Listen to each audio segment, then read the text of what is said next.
तर आज मी तुम्हाला पेरी पेरी पराठे बनवून दाखवणार आहे. तर पेरी पेरी पराठा बनवण्यासाठी इथे मी 2 वाटी पीठ घेतलेलं आहे. आपण ते अगोदर मळून घेऊयात. आणि मी कुकरमध्ये बटाटे शिजायला ठेवलेले आहेत. तोपर्यंत मी इथे पीठ मळून ठेवते. ह्यात मी थोडंसं मीठ घालते, चवीपुरतं मीठ. थोडा मी पिठामध्येच ओवा घालते. आता रात्रीची वेळ थोडंसं ओवा टाकलं की पचायला हलकं असतं म्हणून. आणि इथे मी थोडंसं पाणी करून याला मळून घेते. इथे मी पीठ छान असं मळून घेतलेलं आहे. आता साहित्य बघा, इथे 4 बटाटे, इथे 4 बटाटे मी उकडून घेतलेले आहे. कांदा आहे, कांदा एक बारीक, कोथिंबीर आहे, 100 ग्रॅम पनीर घेतलं आहे, 2 चीज क्यूब आहे, आणि एक चाट मसाला आहे आणि पेरी पेरी मसाला आहे. तर आपण याचं सारण बनवून घेऊयात. आपण यामध्ये पनीर जे आहे ते ग्रेट करून घेऊयात.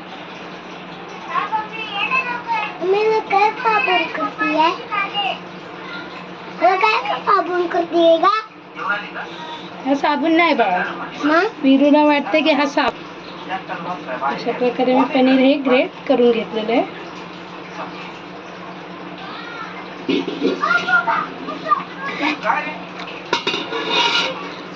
यामध्ये मी चीज क्यूब टाकते.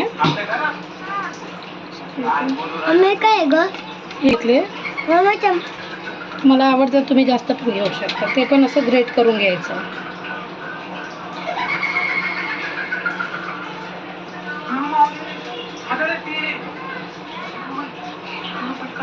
आता मी कांदा टाकून घेते. एक कोथिंबीर आहे ती टाकून घेते.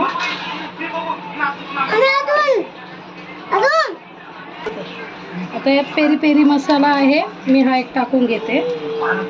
तुम्ही कोणत्याही कंपनीचा घेऊन येऊ शकता.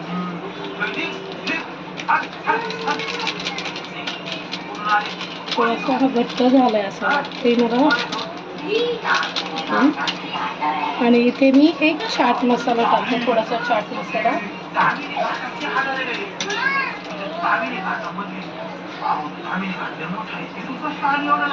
थोडा चाट मसाला आणि चवीपुरतं मीठ टाकते.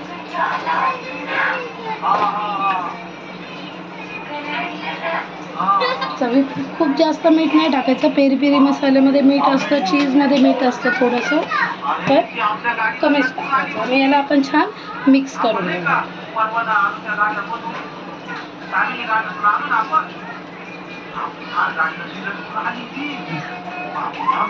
आता मी हे सारण बनवून घेतलं. मॅगी नाही बाळा, ते सारण आहे पराठ्याचं.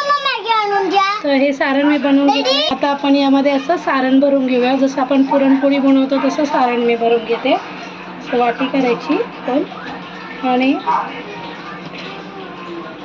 सारण घ्यायचं.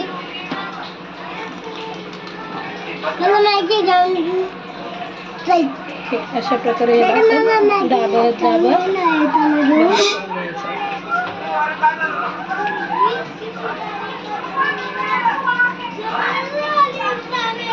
याला असं बंद करायचं. हे अशा प्रकारे मी सगळे करून घेते. आता मी तवा तापायला ठेवला आहे आणि हे मी अशा प्रकारे सगळं स्टफ करून ठेवलेलं आहे.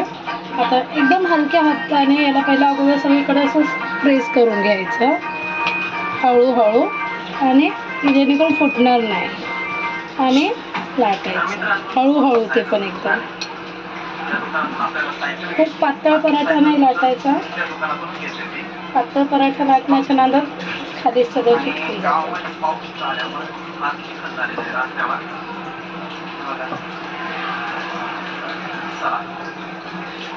लहान मुलांपासून तर मोठ्या मुलामुलींपर्यंत साहित्य, सर्व प्रकारचं साहित्य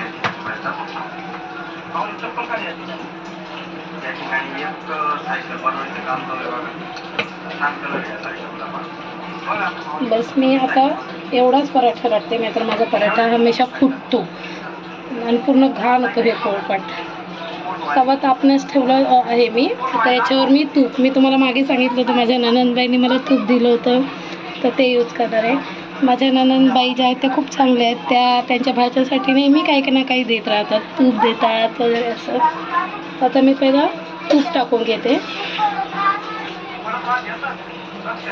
आणि आपण याला छान भाजून घेऊयात.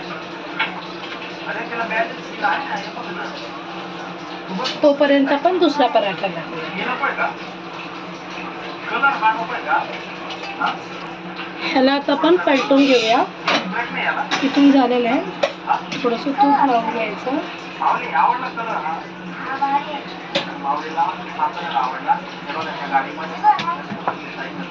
खालून चांगला भाजून घ्यायचा पराठा.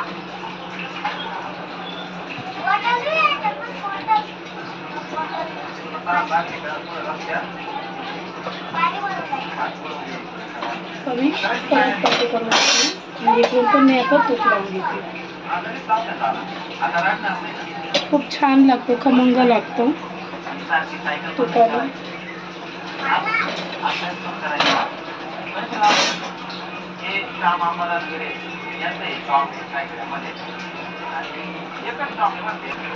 आता पराठा मी छान भाजून घेतलाय. असंच आपण आता दुसरा पराठा मी टाकते. दुसरा पराठा पण असं छान भाजून घ्यायचा. आता मी हे सगळे पराठे असे भाजून घेते. तर आता हा पराठा मी दहीसोबत सर्व केलेला आहे. आता तुमचे दादा खाऊन दाखवणार कसा झाला आहे म्हणून. बघा, सांगा. Bye bye. Bye bye. छान झाला. Bye bye. Okay, thank you.